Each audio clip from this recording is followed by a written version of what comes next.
What's going on, good people? I'd like to welcome y'all back to the classroom. It's me, George Hines Jr. Today's video is going to be simple. I saw a video of a young man who was talking about his feelings. Class is in session. So in this video that we're about to show right now, there's a young man just sitting on a bench. Sometimes I'm just scrolling through IG, looking for things, looking for some encouragement. And I see this young man and sit on the bench. Guy puts the mic in his face and he asks him a question.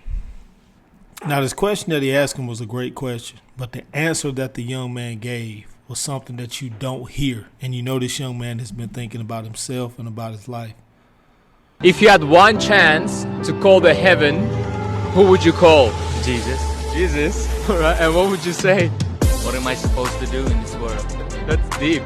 I'm lonely, man. You're lonely. So the young man says, if you had one chance to call to heaven, who would you call? And the young man says, I'd call Jesus. He said, Jesus? Why? He said, to ask him what I'm supposed to do in this world, because I'm lonely, man. And then he starts to giggle. Coming from a man who's been in a lonely space,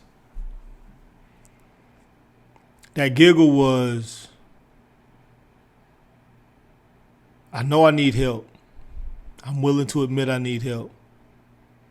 But because society doesn't take well to men crying out for help, I found comfort in whatever thing takes me away from the truth that I am lonely.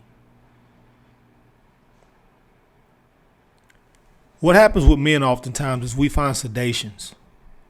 I find something that can take my mind off of the reality in my mind that is grim. And it has tinted my eyes and my lens. And the way that I see the world is just not as the world actually is. And until something or somebody comes and removes this lens from my eyes, then loneliness is the only thing that I can see this world through.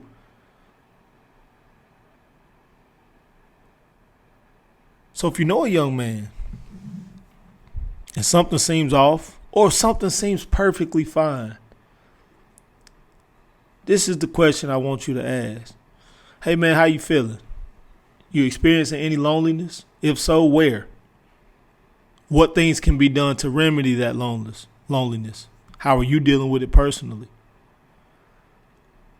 Because just like this young man right here, and he was fortunate, somebody actually asked him a question. But to say that in a situation like this, that means that this brother has been struggling with some stuff. And body language says it all. Like you can see his body language right here. We're going to watch the whole thing again. To call the heaven, who would you call? Jesus. Jesus. All right. And what would you say? What am I supposed to do in this world? That's deep. I'm lonely, man. You're lonely. Yeah, that's all I think. Made me stumble a little. So you don't know what to do? Actually, not really at the moment. Yeah. Nice to meet you, man. Hope you find the path, yeah? See,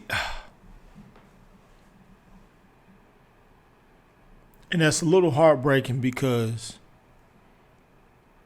don't nobody know what this young man is. Don't nobody know what this young man got going on. But I see this young man got an Essentials hoodie on. And I know Essentials hoodie ain't cheap. Different people do different things to try to cope with the loneliness that they feel. And lonely people aren't relegated to individuals who are single, who are young, who are broke. Like, I'm a married man. My wife is a married woman. There have been times and moments where we have expressed to each other that, I feel so alone that I don't know what to do. And the craziness about being alone when you're not alone is that the loneliness feels even deeper. If I'm single, if I'm broke, if I'm unattractive, if I don't have a great personality, if I'm shy, Whatever things are that make me a little less likely to be in the public eye or in the limelight or to be popular. Whatever those things are, then I can justify loneliness. But when you feel lonely in situations where you shouldn't be lonely, nobody's ever got in a relationship to be lonely. We actually get into a relationship to cure some of the loneliness that we feel. And in some instances, it works. But in others, what we're saying is we just don't feel like we're heard. Man, I ain't feeling like you're understanding me.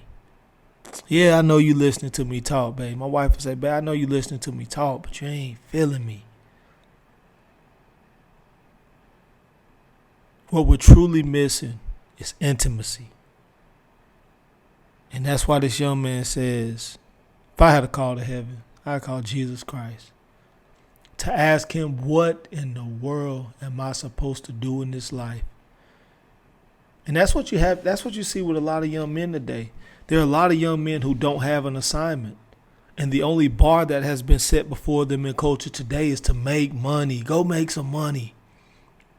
Go make some money. I myself have said it. Hey, bro, go make $1 million. But what does it profit a man to gain the world but to lose his soul?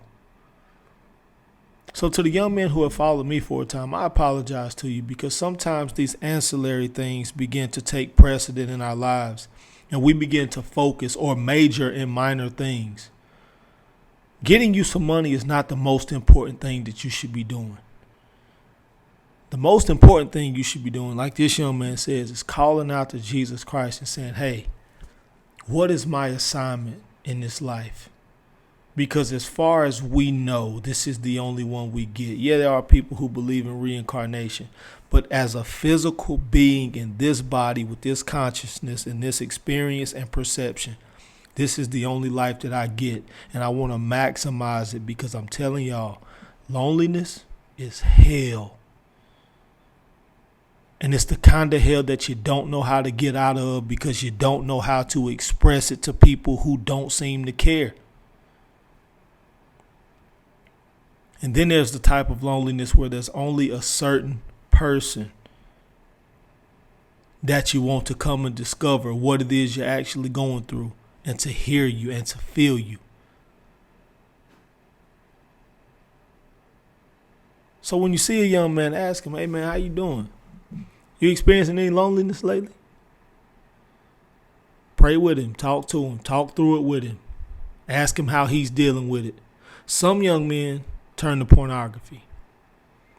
Some young men turn to drugs. Some young men turn to abuse or retail therapy.